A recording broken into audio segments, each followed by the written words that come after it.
السلام علیکم ورحمۃ اللہ وبرکاتہ و مغفراتہ۔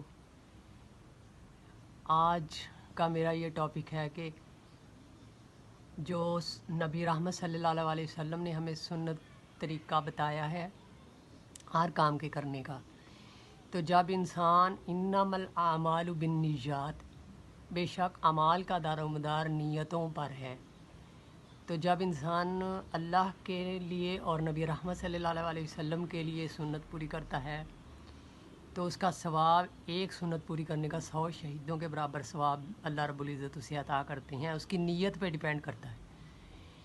تو میں یہ چاہتی ہوں کہ سنت کے مطابق اپنی زندگیاں گزاری جائیں۔ سب سے پہلے میں کریکشن کرواؤں گی کہ کلمے جو ہیں وہ کس طرح پڑھے جاتے ہیں، زیر زبر کی جن کی غلطیاں ہیں ان کو ختم کیا جائے۔ لا الہ الا اللہ محمد الرسول اللہ، یہ پہلا کلمہ ہے، پہلا کلمہ طیب ہے، اور اس کا جو ترجمہ ہے کہ نہیں کوئی معبود اللہ کے سوا اور محمد صلی اللہ علیہ وسلم اللہ کے رسول ہیں۔